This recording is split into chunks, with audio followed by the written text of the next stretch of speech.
The universal demand to be understood is not a subtle constraint. It's a huge, resource-draining fire lit deep within the forest of your own mind. You've spent your life desperately feeding that blaze, tossing in logs of over-explanation, branches of justification, and whole tracts of your precious, finite energy. All in the impossible hope that someone else will recognize the heat, define the parameter, and finally give you permission to exist. If you've lived your life decoding people, mediating chaos, reading emotional weather patterns like a professional storm tracker, this shift can feel almost unnatural at first. You're used to speaking for effect, not for truth. For survival, but not for clarity.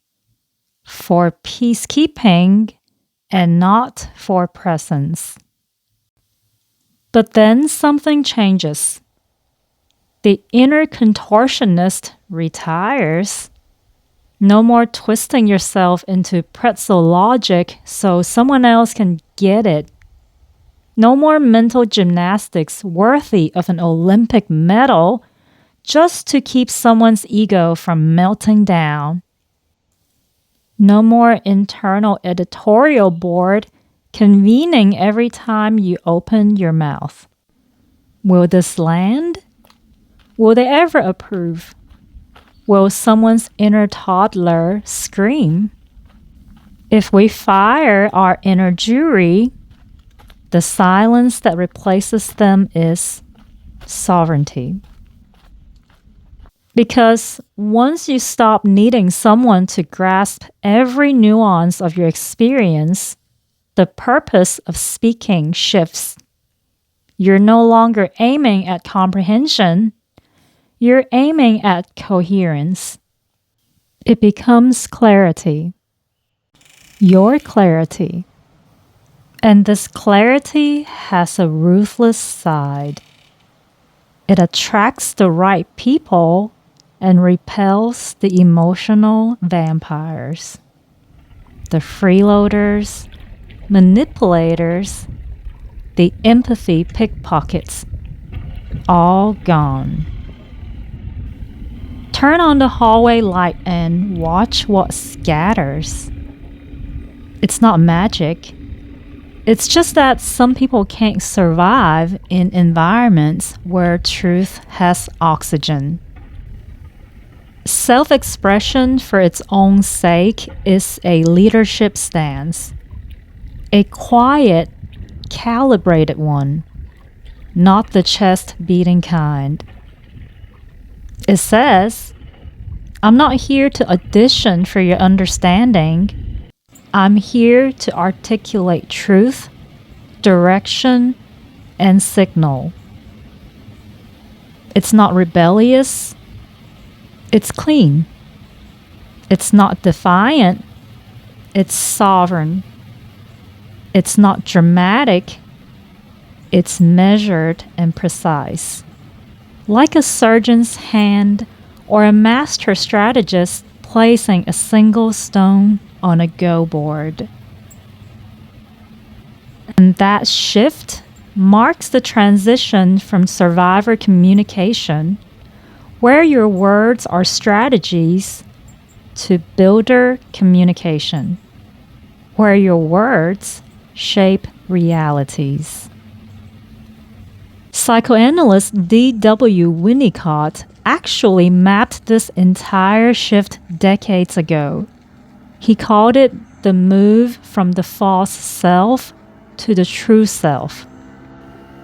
The false self is that survival version of you that grows out of scanning the emotions of the room and tending to everyone else but you.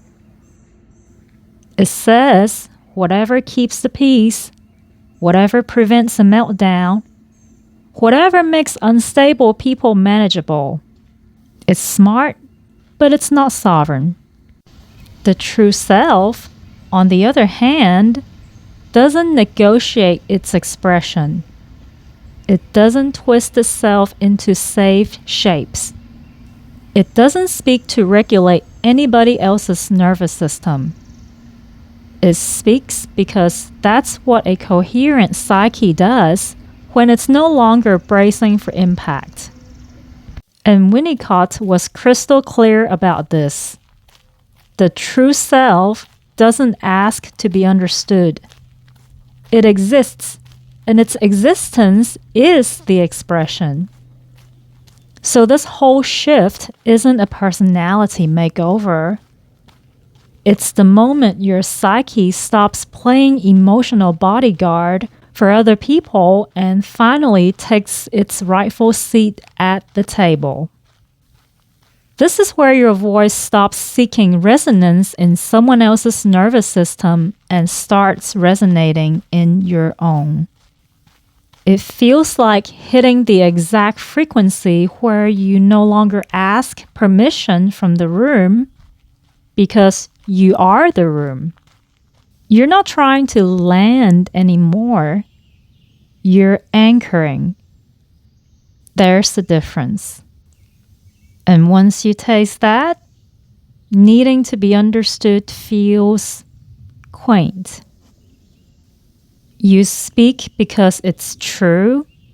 You speak because it creates direction. You speak because it refines your world, sharpens your perception, and filters your connections faster than any social strategy ever could. Here's a war strategy for you. Sun Tzu, the author of The Art of War, teaches that clarity isn't just a virtue, it's a weapon. Armies collapse not because they're weak, but because they're confused. And the same is true internally. When you reclaim clarity, you stop being conquerable. You also stop being manipulable. People who rely on your need to be understood lose their leverage. They can't hook onto you. They can't bait you into over-explaining. They can't confuse you into compliance. You say it once, clean, precise. And whether someone gets it becomes their problem, not your job. It's also unexpectedly creative. Writers, mystics, traders, and war strategists. Anyone who operates at a high level knows this. When you're no longer bending your voice, your signal becomes unmistakably yours.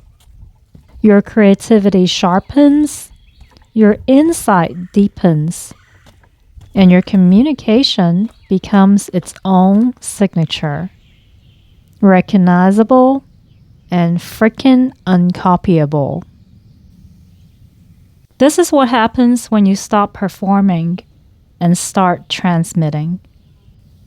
This is the moment the whole game changes, because this is the moment you change. And once that shift locks in, don't look back.